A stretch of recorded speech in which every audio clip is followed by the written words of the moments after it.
So hi everyone, this is Lola Nedich. I am the coordinator of the Harvard and Beth Israel Deaconess Medical Center site for the New England Mental Health Technology Transfer Center. Please feel free to introduce yourself in the chat box if you'd like. And now I just want to go over a few housekeeping items before we get started. Next slide, please.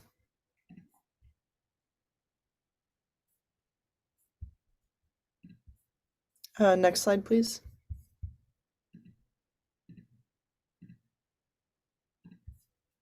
Oh, sorry, I'm doing that. That's okay. So participant microphones have been muted at entry. If you have questions during the event, please use the chat. You can message me privately if you have any technical difficulties. This session is recorded and it will be emailed out to all participants once available and posted to the MHTTC site. If you have questions after the session, please email newengland@mhttcnetwork.org. At the end of the month, we'll send you a certificate of completion that you can submit to your particular board for continuing education credit. Please contact ifisher@c4innovates.com for more information on CEs after the event. Next slide, please. Thank you. These are some MHTTC acknowledgements. Next slide, please. The MHTTC network uses affirming, respectful, and recovery-oriented language in all activities. That language is strengths-based and hopeful, inclusive and accepting of diverse cultures, genders, perspectives, and experiences, healing-centered and trauma-responsive, inviting to individuals participating in their own journeys, person-first and free of labels, non-judgmental and avoiding assumptions, respectful, clear, and understandable, and lastly, consistent with our actions, policies, and products. And with that, I will hand it over to Dr. Raquel Meshlam-Gately for some introductions. Hey, thanks so much, Lola, and good afternoon, everyone. Thanks so much for joining us today. My name is Raquel Meshlam-Gately. I am a psychologist from Beth Israel Deaconess Medical Center in Boston and co-director of the Beth Israel Deaconess site for the New England Mental Health Technology Transfer Center, or MHTTC, as Lola just described. So I'd like to welcome you to today's webinar, which is part of the Massachusetts Mental Health Center Graham Rounds and an important series of initiatives we've launched through the New England MHTTC to address culturally competent care for people with serious mental health conditions. So to that end, it is my delight to introduce Dr. Nev Jones, who I had the pleasure of first meeting several years ago when we were connected through a colleague and collaborated on a grant proposal. Not only was it quickly obvious to me what a wonderful researcher, advocate, and community builder she is, but I was immediately struck by her genuine commitment to and passion for the work she does. Plus, she's just a really kind, down-to-earth person as well. So when she agreed to present today, I was absolutely thrilled.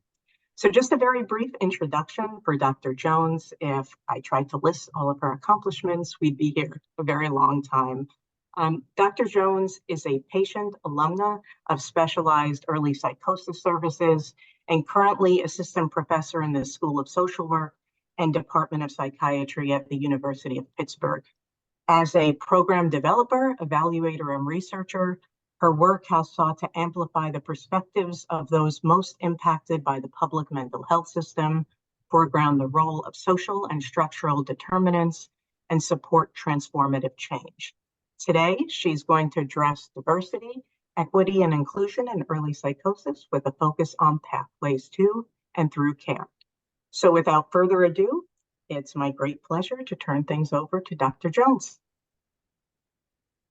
Awesome. Thank you for that lovely introduction, Raquel. It's lovely to see so many people here just based on the chat so far. It looks like from quite a variety of states, which is really wonderful to see.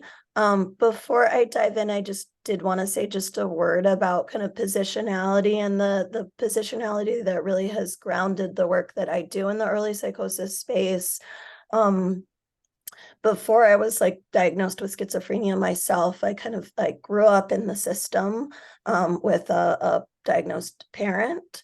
And those experiences included essentially my entire childhood, various forms of multi-systems involvement, ultimately ending up homeless or unhoused, and then navigating the system from a position of absolutely and utterly no knowledge of anything, like when I was a teenager, youth myself, as well as the extent to which one ends up at just the mercy of so many intersecting, confusing bureaucratic systems. So like, income-based welfare, subsidized housing in Section 8, and as well as disability benefits, SSI. My whole adult life, I have been an SSI rep payee, and kind of in parallel to navigating systems and services for myself, also as a primary person responsible. And I just want to say those things because I think they have taught me so much about what it means, the difficulties and the challenges for families and for individuals, especially under circumstances of, multi-layered social disadvantage, poverty, multi-generational issues, to try to navigate our systems. And I think you'll see that reflected here. I also want to acknowledge, this is, probably relatively obvious, I do not bring experiences of sort of racial intersectionality, especially in this country where we see such incredibly profound disparities impacting Black Americans. And I think a huge priority for the field in particular really is kind of elevating Black voices, the Black community, and experiences there, given how much we see, like after research study, really kind of documenting barriers, inequities, discrimination, specifically in this space. All right, so with that, I will dive in.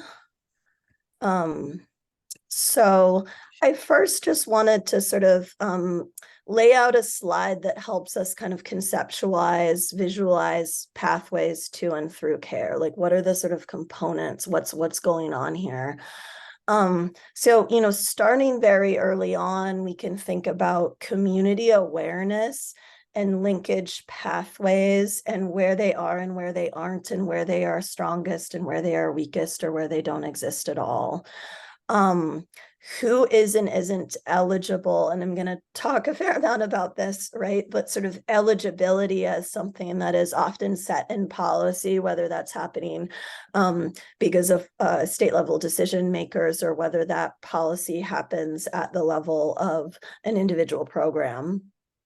But who is and isn't eligible, and what are the DEI implications of that eligibility when we take a very hard look at it. Whether pathways scaffold or undermine trust. And I'll be talking about kind of a case study project in Florida I did, looking at pathways between the juvenile legal system and first episode psychosis programming. And before one is even kind of thinking about where those kids are currently at, or were currently at in the juvenile legal system, what their lives had been like up to that point. So things like repeated experiences of child welfare removal, of trauma not just in the context of family, but very frequently trauma in foster care placements or residential group homes. So that the systems that are theoretically there to support people have been experienced again and again as injurious. And that's even before we get to the technical kind of pathway to care in the narrower sense of sort of between the onset of psychosis and getting into services. The degree of privilege or tenacity in any given area needed to advocate for access. And this can happen even in areas where there is a relatively high density of FEP programs, but there are still waiting lists. So whose family or social network has the resources to get past those barriers and not just give up.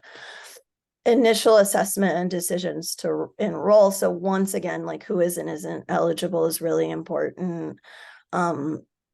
who is sort of really initiating services in the context of a given youth and family. If it's the family and there hasn't yet been youth buy-in, I think there's a huge risk. And I think if we had the data on this, we would see just a stunning level of attrition where family members want help but have an adult, or depending on the state, even an older youth who doesn't, and there's then no way to even become enrolled in the program and no alternative source of kind of support for the family most often. What are the earliest motivations for enrollment? So what is like bringing people there, and then does that ultimately map onto what is being provided? And then family involvement. Then once people are enrolled, and so if we think just in data terms, this is actually the only point. In some systems you might capture who was assessed even if not eligible, or who was assessed and was eligible but left. But a lot of the time we only know what happens to people once they have officially enrolled and signed paperwork. So, and this is potentially a long, or it could be a shorter period where we're thinking about things like level of rapport with providers, alignment with how the program understands the problems that the family and or the client are bringing to the table and the solutions being offered. So we use this term disengagement, and I use it too because it's widely understood, but I think it's really alignment would be my preferred term. Like, are things mapping up, aligning on with each other? And then the degree to which there is perceived benefit, which of course can be really different from based on the individual, even maybe from the provider's perspective. Discharge, transfer, or step down. And I think these just are not appearing for some wonky reason, but just the specific bullets. But so then we're thinking about discharge, and not just program completion, but the majority of people, and I'll show some data. I'm not showing national EPINET data, but the folks I work with, we have been looking at this, and all I can say is it's not different anywhere. The data you'll see from New York, and I think maybe that's the most specific data I included. It's not at all unique. Some hubs, some EPINET, early psychosis networks are actually, worse, lower rates of completion. So there's the many people being discharged. There's different categories of discharge. There's administrative discharge, where we don't really know, and this is a huge group, we don't really know. Not returning phone calls, lost to contact. This is a huge group, and we can only speculate as to what is really going on there. The levels of flexibility vary from program to program in terms of how long somebody can be not showing up or not returning calls and still be enrolled. So again, that's a point at which in most programs, there's always going to be some kind of endpoint, right, at which somebody is administratively discharged. There's transfer, which I think is another thing that we don't talk about nearly enough, but hopefully, really large scale EPINET data. And for people who don't know what EPINET is, it's just this very large national early psychosis initiative sponsored and funded by the National Institute of Mental Health that has allowed for the collection of a really huge data set from sites all over the country. So transfer to higher levels of care, transfer to residential, transfer to state hospitals, transfer because of incarceration. There's also a whole group of folks, and we don't really know what's happening to them. And unsurprisingly, I think they're disproportionately folks from highly disadvantaged backgrounds, whether we look at that in terms of race or kind of socioeconomic disadvantage. And then post CSC services. So in a sense, like across the board, we see insurance stratification. Depending on the insurance you have, you get different things. And that's true even within CSC nationally, right? Varies a lot, but in some programs, like a private pay client can get certain things if they can be billed for, but not other things.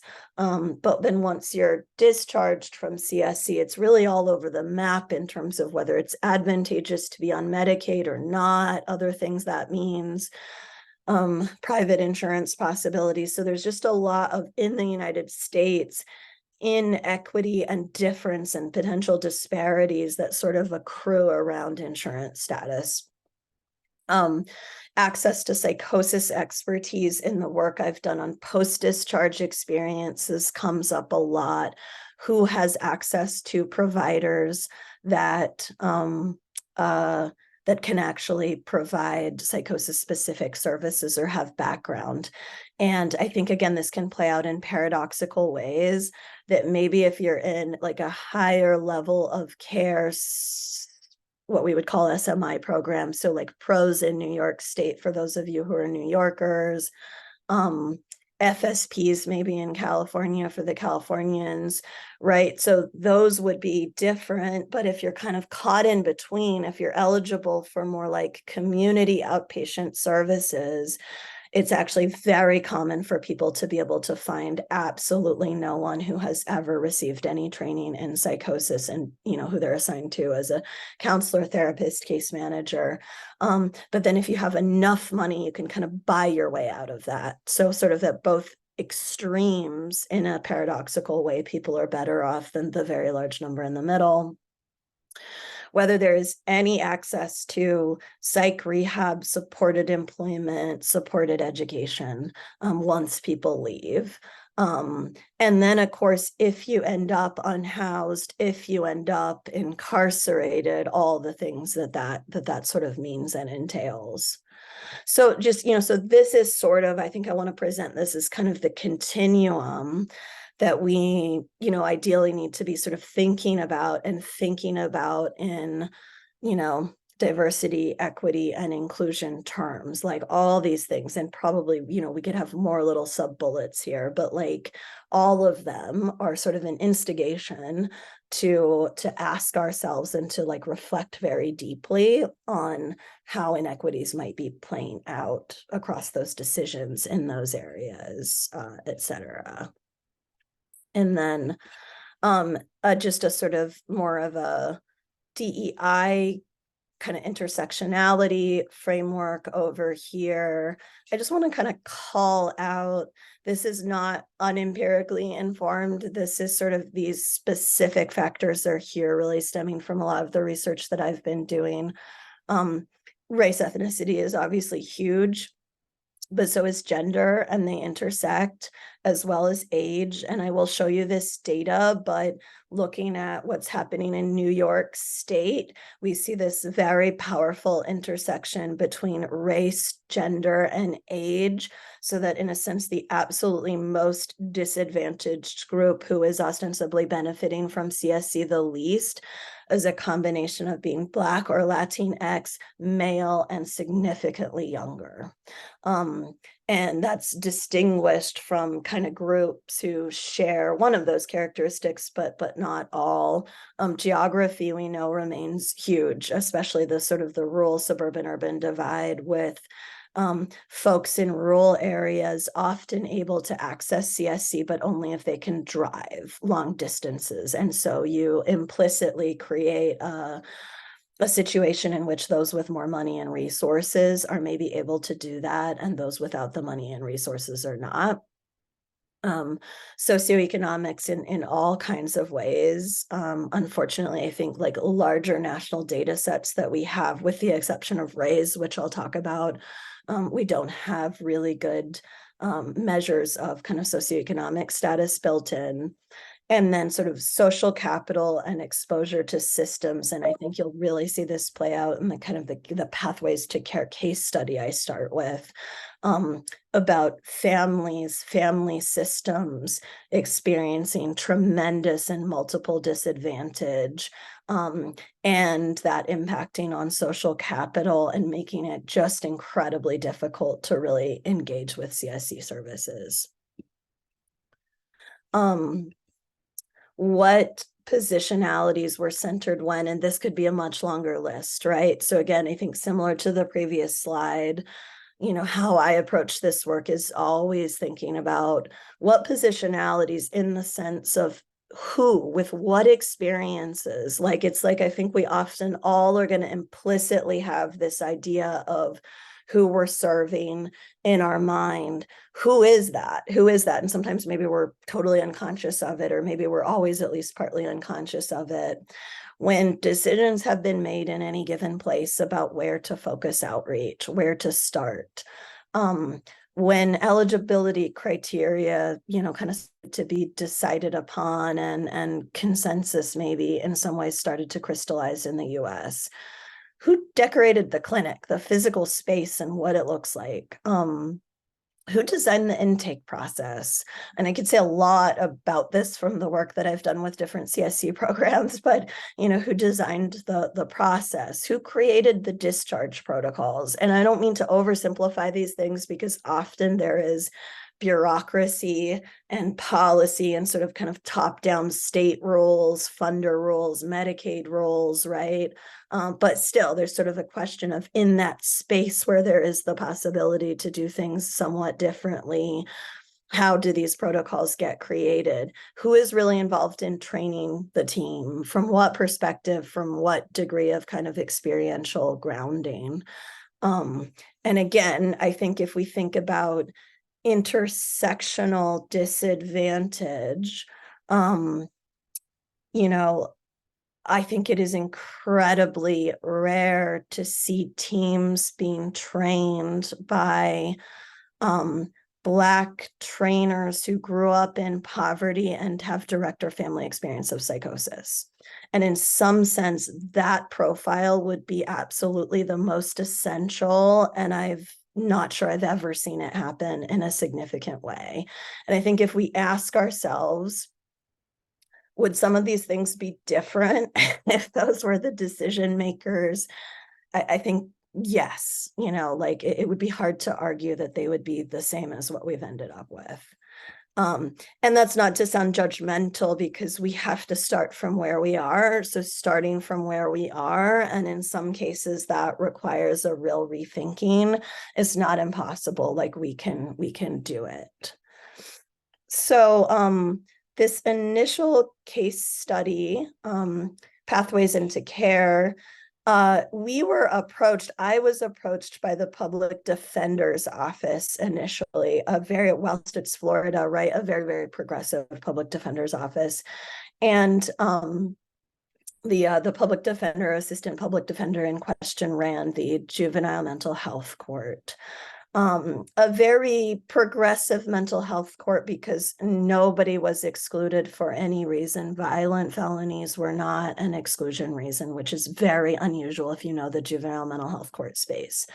They were seeing, it seems like so many of them have psychosis, and yet we see so few people making it into CSC. Why?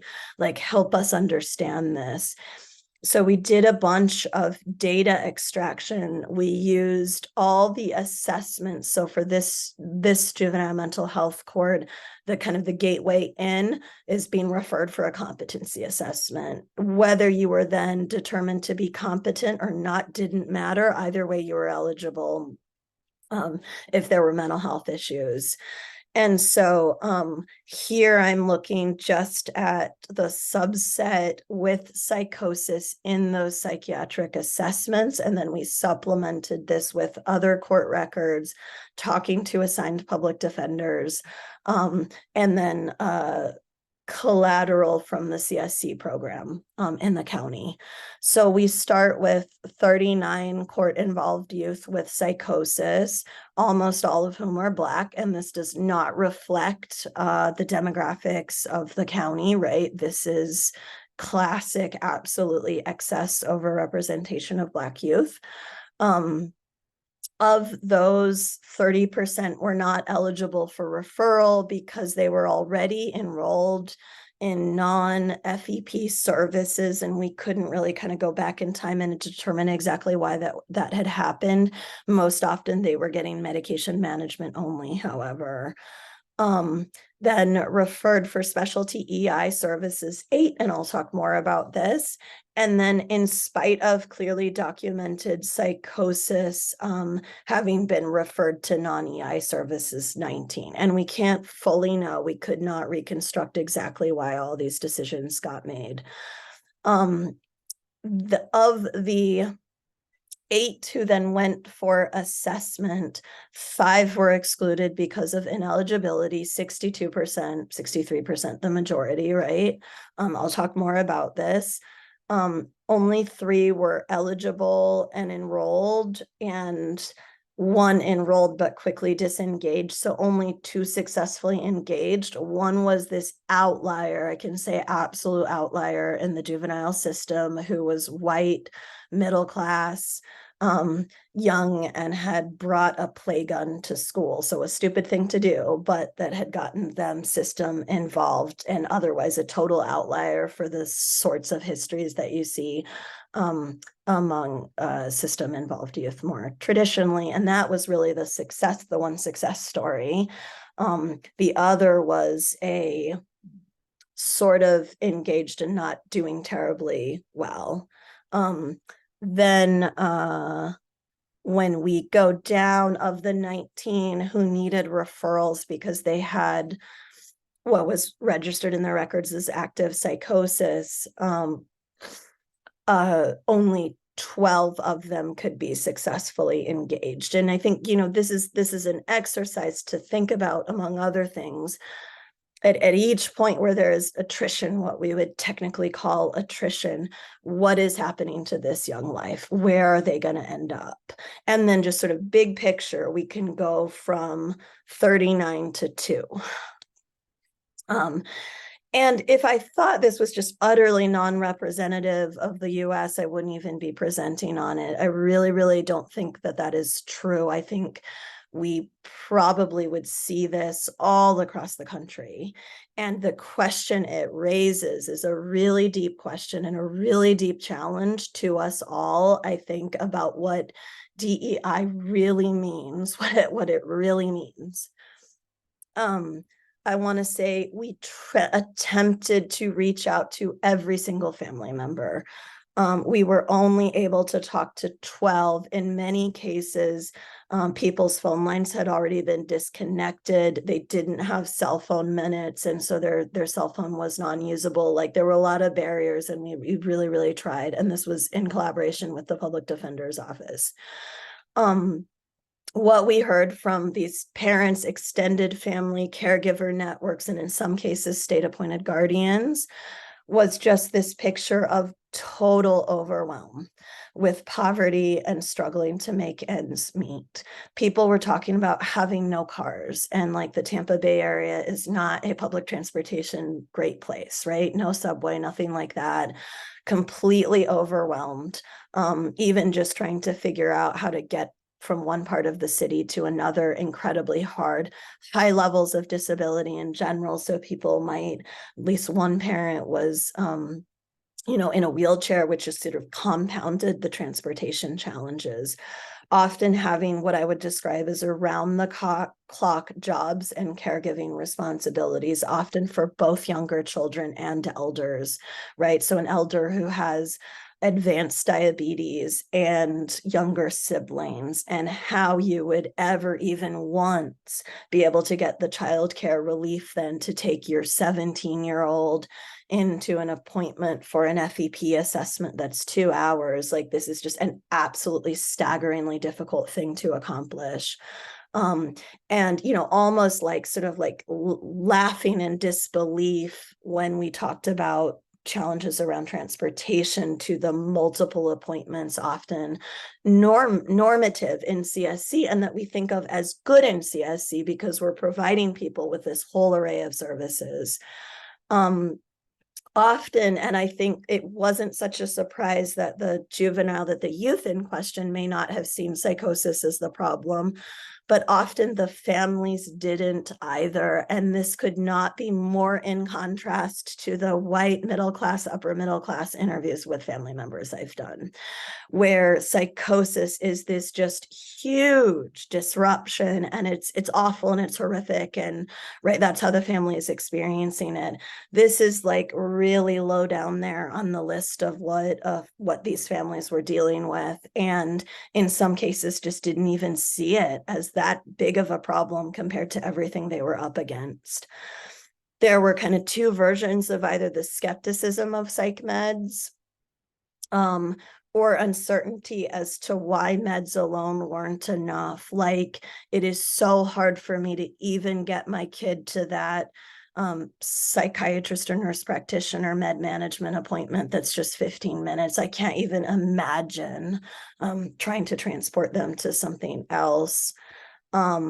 And then youth without family. And I mean, how big of a group is this? We don't know. All the epidemiological evidence in the world tells us that severe childhood disadvantage and trauma are causal factors in the development of psychosis. And so we know rates are much higher in groups in, you know, among youth who have been exposed to really significant trauma. And yet, we spend so much time talking about how to involve family in CSC, and what about all these kids who don't even have family? They have no one. They have no one other than maybe a court-appointed guardian.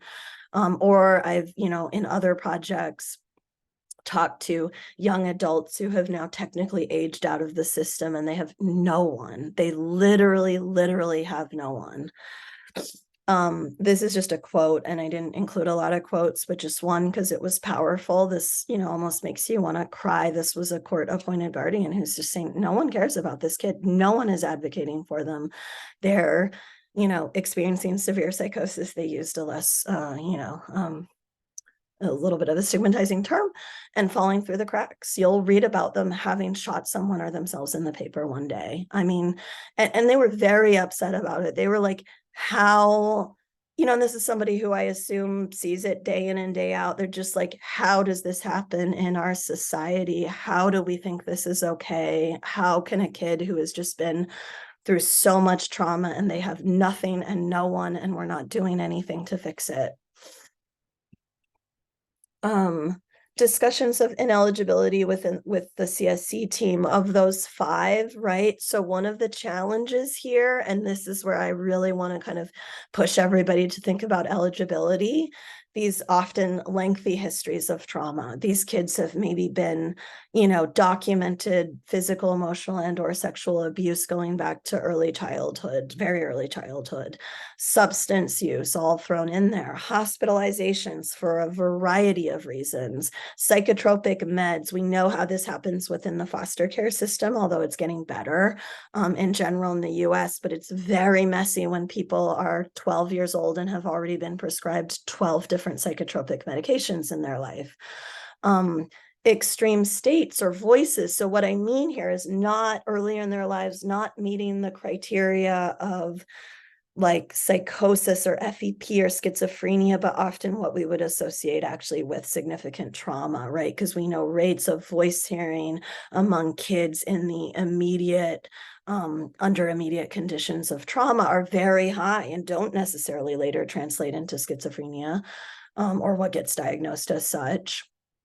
And then so often the psychiatrists who are doing the competency assessments are saying low IQ, almost everyone. ADHD, almost everyone gets it. And then intellectual and developmental disabilities, which would most often be borderline.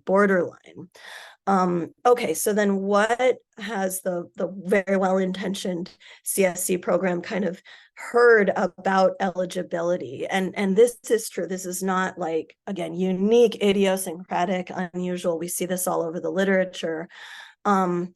not going to benefit from some of the interventions because we don't have evidence that people with lower IQ, or we don't have people with quote unquote borderline intellectual disabilities are going to benefit. And then the question is, then where the heck are they going to go? Where are the services for them?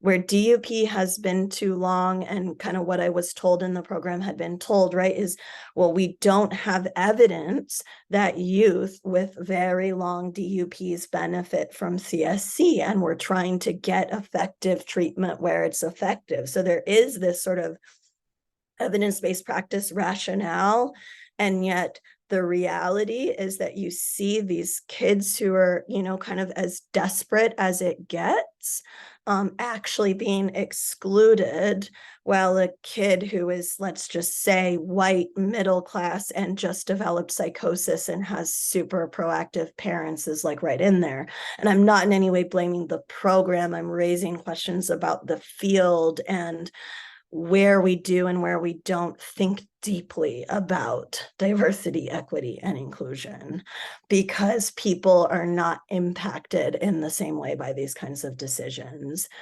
And then even when eligible for all the reasons I covered on the last slide, families may be unable or unwilling to enroll, or because it doesn't even map onto their understanding of what the problems are, the many, many problems their family is facing, or just inability because of all these barriers. We don't know the magnitude of this because we essentially have no research on who doesn't get into CSC. So I just want to like point that out. We really don't know. I think we would be hopefully kind of terrified and pushed to really rethink things if we knew, but we don't know. We don't have that kind of data in the US. So again, and I have a propensity to spend a lot more time talking about my slides than I imagine when I put them together. I think that's okay here. There's stuff I won't get to in this presentation, but I think the deeper point I'm making regardless, which is when we really dig in deeply to these issues, there are really obviously like problems, right? Inequities, deep inequities. And I think the thought experiment is, what would CSC look like if it had been designed for minoritized, multiple systems involved, highly disadvantaged youth and their families?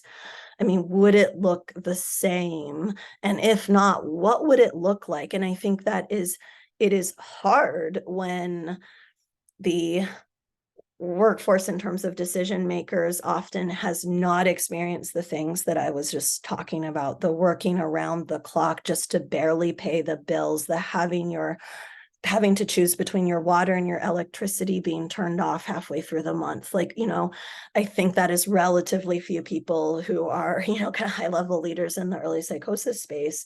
And so inevitably that influences decision making, but can we engage more deeply in this sort of experiment of trying to imagine and feel into those structural conditions in a way that allows us to think about potentially pretty radical differences in what CSC would look like across these sort of pathways of referral and linkage, involvement, and ability to be involved.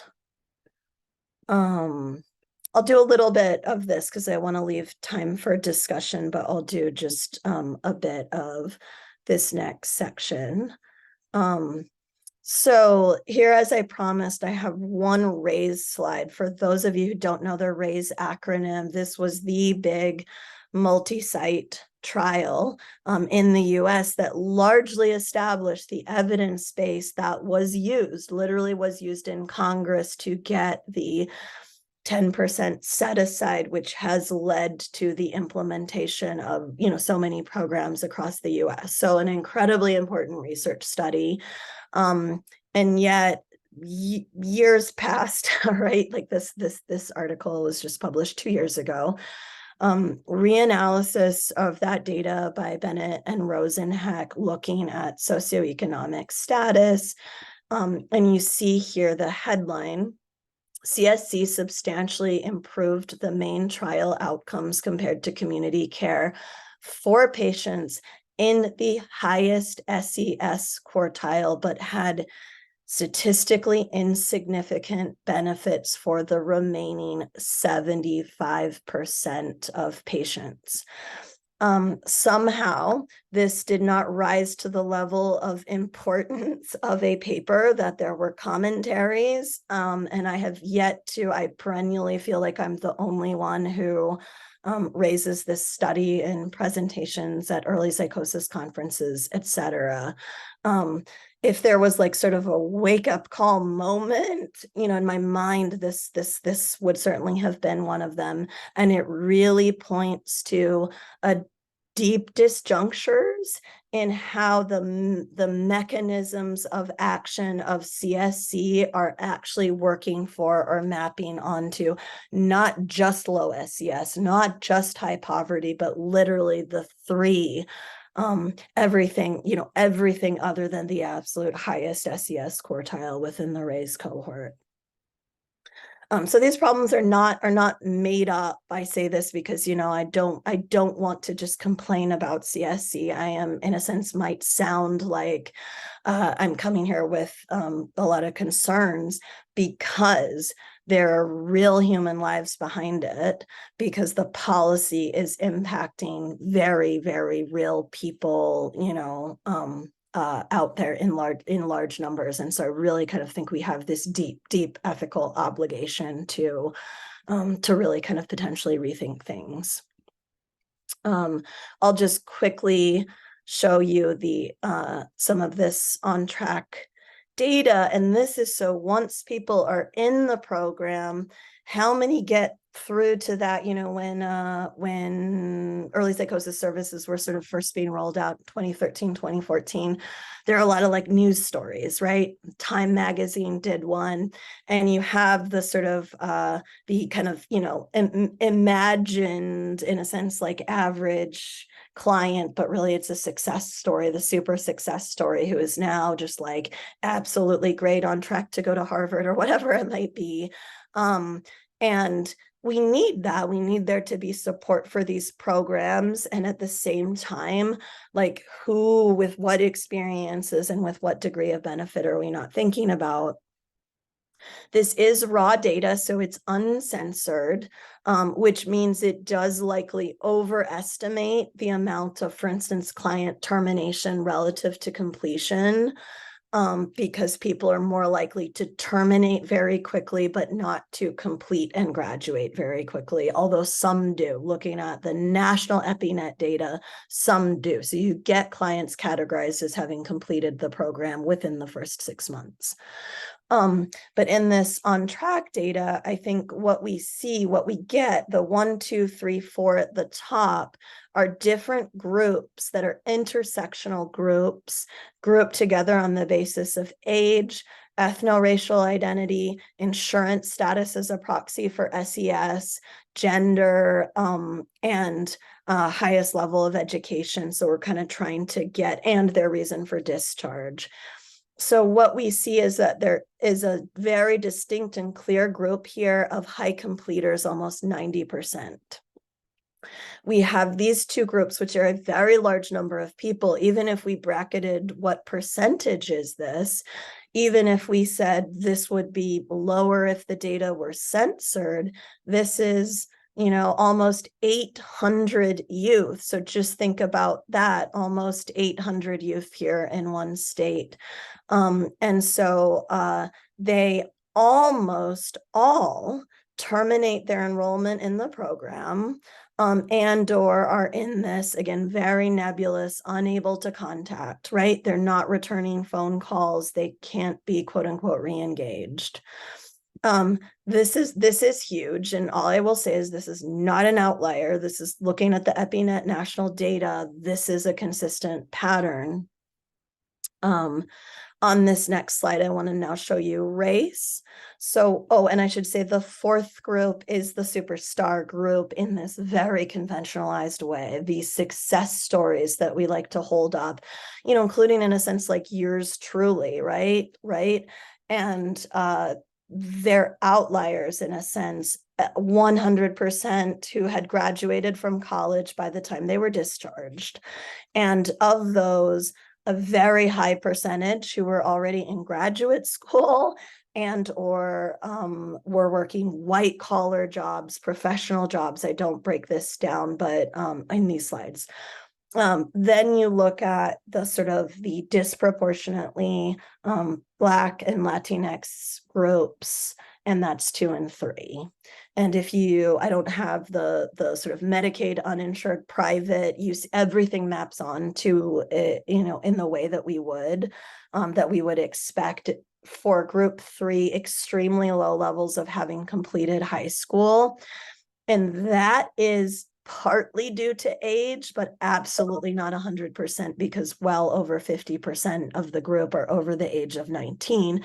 So not having completed high school or a GED probably does not mean that they are just still in high school. We can kind of tease that apart a bit more. And so I think kind of what this shows us is that we really do have a problem on our hands, or we really have a need to kind of to stop where things are at and say, if we're going to talk about diversity, equity, and inclusion in a deeper way, we really need to rethink some things, and we need to rethink some things that we might think are benign or universally applied to everyone. No DUP more than 2 years, universally applied to everyone. No IQ lower than 80 or 90 or whatever it might be in a given program. We need to kind of think about that. But is that having unintended consequences? But is that in fact universally impacting people across different groups?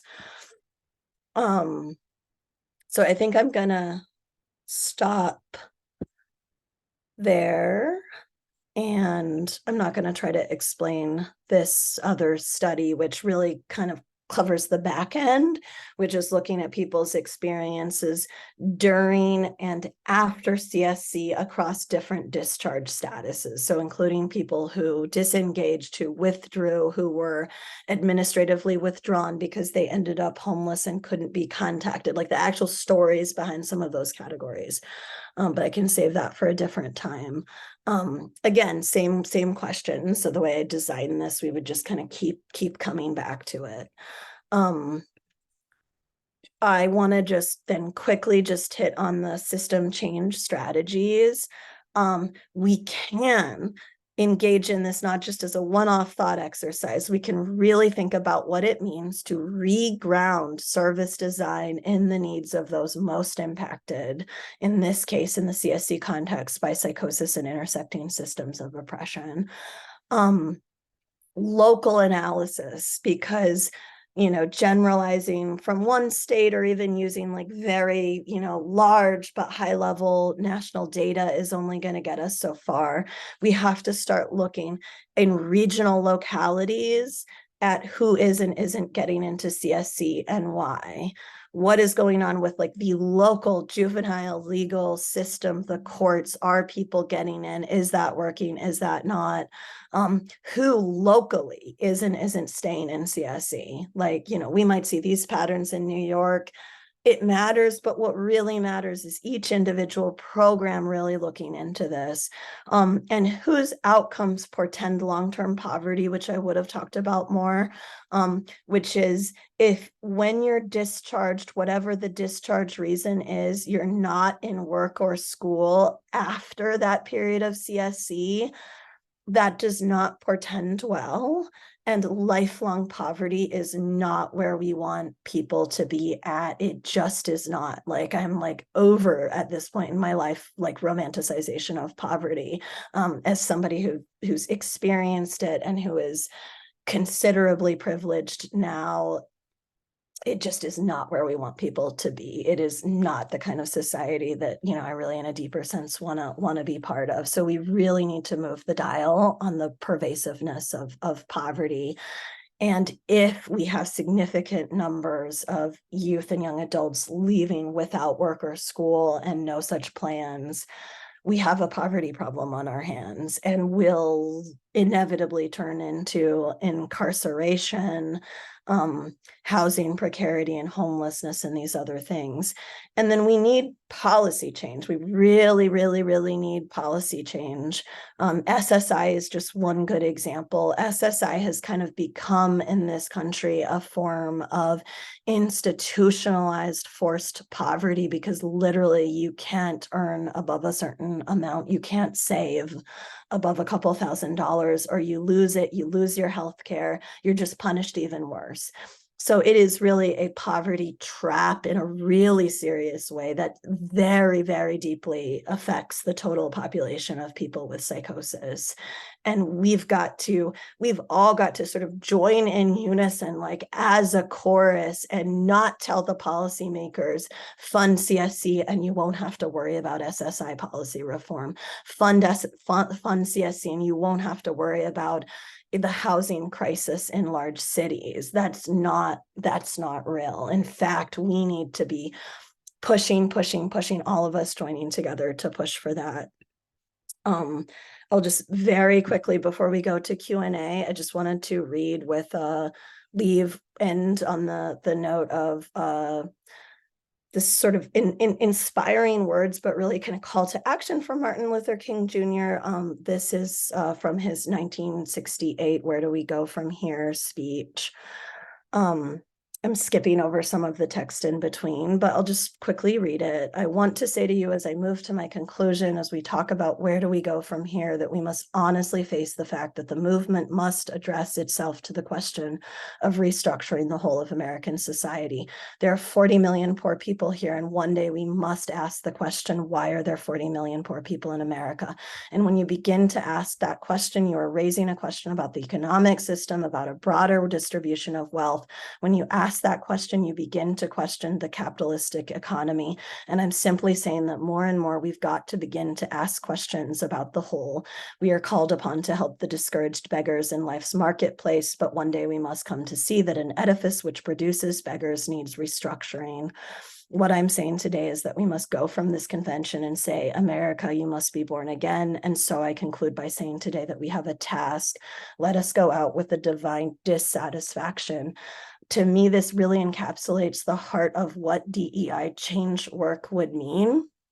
To draw the parallels quickly here, I think the sort of the rethinking the whole, as he puts it, elsewhere in this sermon, is rethinking the whole of CSC, rethinking the whole of pathways to and through care and systems of care in a broader way than CSC, and rethinking the whole in terms of the policies that underlie poverty, the housing crisis, homelessness, substance use often as just an escape from extreme material inequality and deprivation, and various other forms of precarity, food insecurity, etc.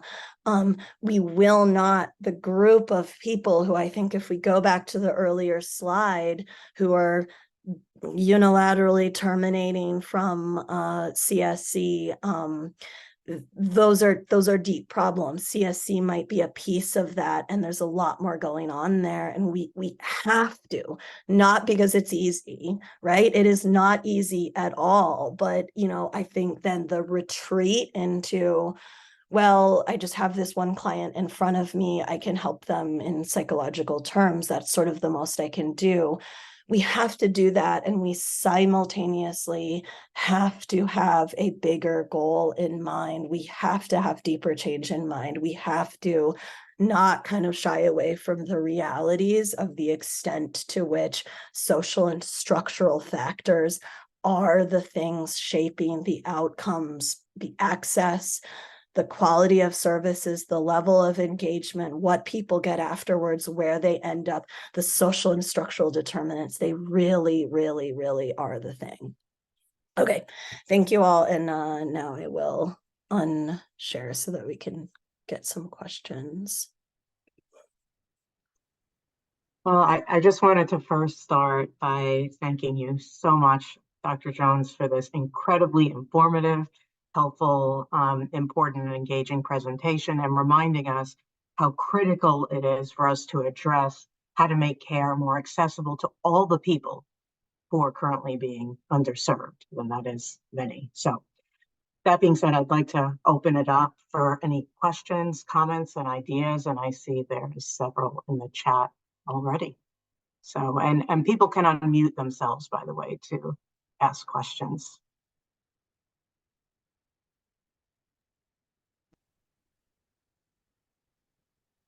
I would just say that I think this is not just CSC. I think it's the DMH system in general is really hard to get patients in if they're not in that quartile that you describe, and have normal intelligence and don't have learning disabilities. And a lot of the, I'm a child psychiatrist, a lot of the patients who have very early onset then are disqualified because the duration of onset is so long, and because we recognized it early, but also because their teammates will say that they're not going to benefit from our programs because they're not intelligent enough, etc. All that stuff really just cuts across all of the systems, I think, that have been set up in a very discouraging way. It's been very hard to get people in and get served. Yeah, I mean, and at a certain point, we are going to have to rise up as a community, as a society. I think there has become just a sense that this is inevitable, that this is just how things are. And if we end up there, en masse, it's really terrible. And I mean, I continue to navigate this in many ways vis-a-vis my impacted family member. And it just is terrible. One kind of thinks that if this was in a history book from 2 years ago, we would think, what just horrific conditions. How could a society let this happen and think it's okay? I worked in California and San Francisco, just outside the Tenderloin. Some people would say our office was in the Tenderloin, and it's only gotten worse. It's terrible. I don't know how many of you have walked or in parts of LA or in New York City for that matter. People are literally in some cases just dying on the streets in front of us. And as a society, we're not taking action. So I really do think that moving from, at the very least moving from sort of where we are to demands for change is just really, really important. And every member of this early psychosis community is a vital part of that. When we don't do it, we provide an excuse for inaction, right? Which actually does literally happen. Well, if you just got people into treatment, these deeper issues would somehow go away. And we just know that's not true. We know it's not true.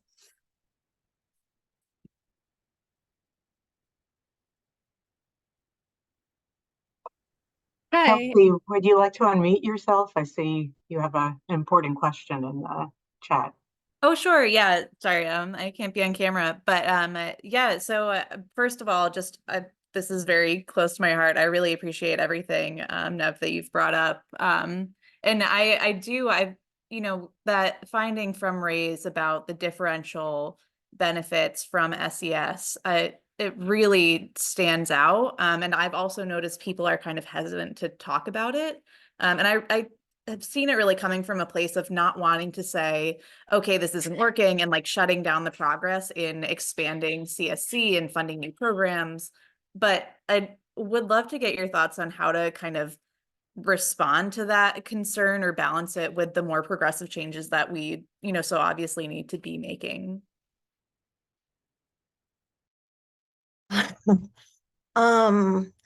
Just in the sense of I don't have a magical answer. I think that when people are organizing summits and conferences, I think even major early psychosis, schizophrenia conferences, which I go to, there is so little there on, for instance, poverty.